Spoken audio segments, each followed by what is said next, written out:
Awesome. So far we had the carols, the band sing for us. We had a skit. We had choreo. What next? Yes, absolutely. We do have yummy cake here. Apart from that, what next? We also have snacks stored for you guys. Oh, yeah. Do not go away, okay? Okay, before that, yeah, gifts also. Gifts. Yeah, before that, we're going to have another program scheduled with us. We have Peter Samuels amongst us, and it's a privilege and honor. Brother is with us. He worked as a country head before in one of the IT organizations. Now he works as a counselor and a leadership member. So we are glad that brother is with us. So we invite him onto the stage. Guys, do not go away. We have a snack stored for you. Could you all welcome him warmly with, probably shout or clap or thank Good evening, Phoenix. Good evening, and thank you for having been here this evening. In the race between a lion and a deer, sometimes the deer wins. The reason is, for the lion, it's a matter of food, because you're shouting cake, so I thought of telling this. But for the deer, it's a matter of life. Did you get it? For the lion, it's a matter of food, but for a deer, it's a matter of life. Sometimes purpose is very important than our present needs. And I am here to just talk about why we need to celebrate Christmas.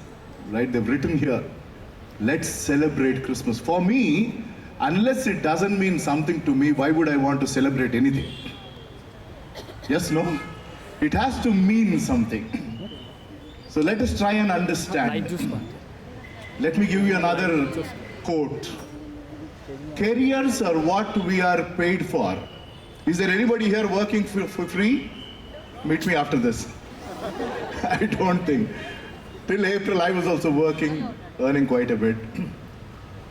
Careers are what we are paid for. Purpose is what we are made for. Unless I get to the purpose of why I am created, I will never know why I exist. And that is what we struggle, and I've struggled with this question for a long, long time. Like they say, I'm an MBA and whatever. So we've heard of 4 P's of management, 4 P's of marketing, 4 P's of corporate governance, 4 P's of communication, so on and so forth. I want to share 4 P's of Christmas. Quickly, maybe 5-10 minutes, just give me that time, and you will not regret for having stayed. The first one is a very crucial P of Christmas. 2019 years ago, God coming in human flesh. Why did it happen? The band sang the song before they went on to sing Joy to the World. The song had 3 whys. Why? We only get answers to the questions that we ever ask. It's a huge corporate lesson. I will only get answers to the questions that I ask. So I encourage you to continue to ask questions wherever you're working or even as part of life. That is when you'll get some answers. The promise, the first P of Christmas is the promise of Christmas. And by the way, the promise was given 700 years before Jesus was born. 700 years before, by a prophet called Isaiah. And the promise is that God will give a sign, and we all know signs are there for information. And we are so used to looking at different signs, and we follow or we may not follow. And the sign was a huge light. And it says that men are walking in darkness and they've seen light. And we all know none of us like darkness. We may be there for a couple of minutes with great difficulty, out of compulsion, but we want to be in light. And this is about spiritual darkness.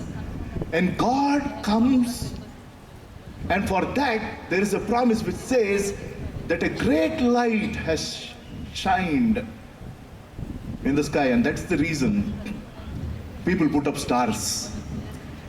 And the star or that light is to authenticate the birth of God coming in human flesh. It is not only to authenticate but to announce. And it is not only to announce but to attract. When we see light, we are attracted. And that is what God wants to do. And the promise is that you and I have an opportunity to understand why we are created, the very purpose of life. And for me to understand the purpose of why I am created, I need to get connected with my Creator. So that is the promise of Christmas. God giving a sign. The second one is the power of Christmas. And 700 years before Jesus came in human form, the power of Christmas is, which is beyond human comprehension, which seems to be ridiculous.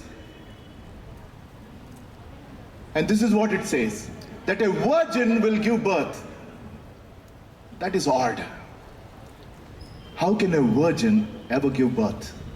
All that we understand as human beings is, for somebody to be born, there needs to be a physical relationship between man and woman, preferably out of wedlock. But then, how can a virgin give birth? Let me tell you, that is the power of God. Whether you accept or not, God is the giver of life. We as human beings know to take lives. I don't want to tell anything further. This is what we hear whenever we open the newspapers early in the morning or get any of these messages when we are online. As human beings, all that we know is to take life. But God is the giver of life. Because He is the giver of life, He was able to do the impossible. By the power of the Holy God, a virgin conceived. And that is the power of Christmas.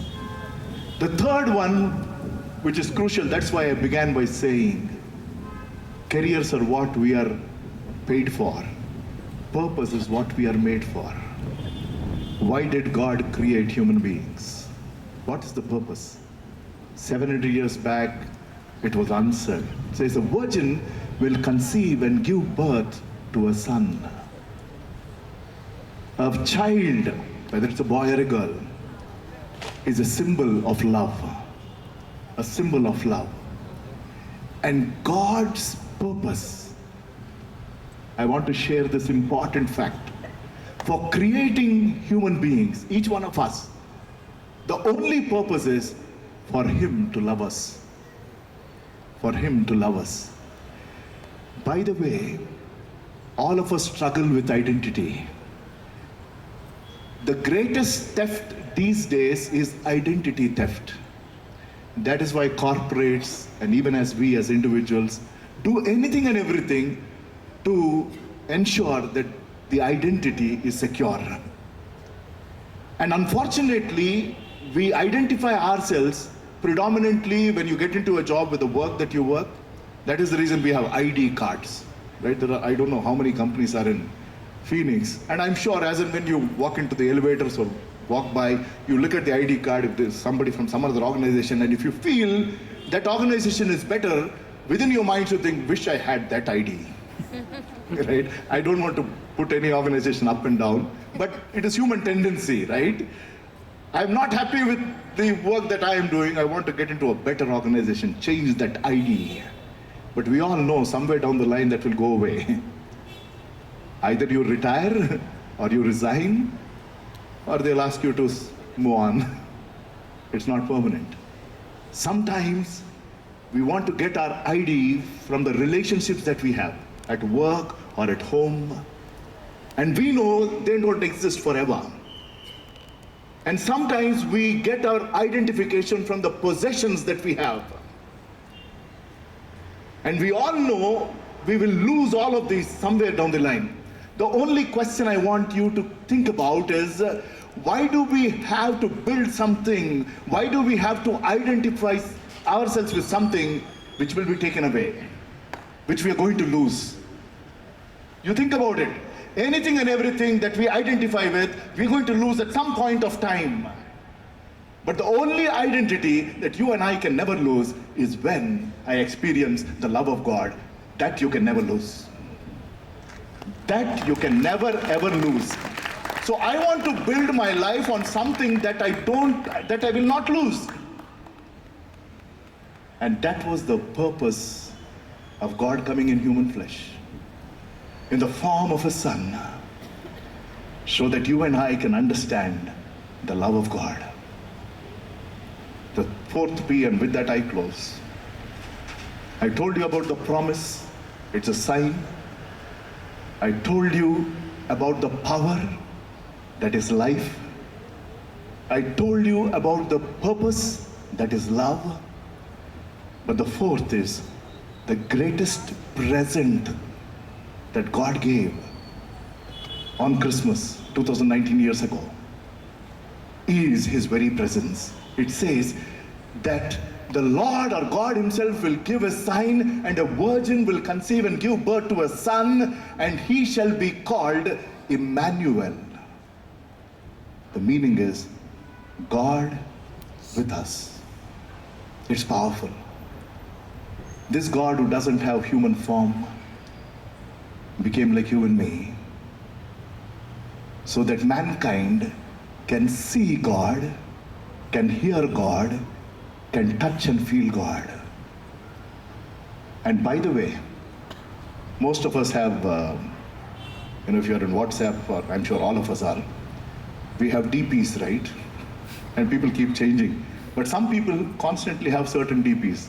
Mostly people whom they love, the picture of the person whom they love. If you're not married, probably it's your parents, or if you're engaged, it could be your girlfriend, boyfriend. Sometimes when you log into your laptop and systems, the screen savers are somebody who is close to us. And each one of you is God's DP. Your picture is before him because he loves you like there is nobody else in this world for him. You are God's screen saver. It's a fact. God with us. We go through disappointments, we go through rejection, we go through difficult times, depression, so on and so forth. And during such times, we feel that somebody who is near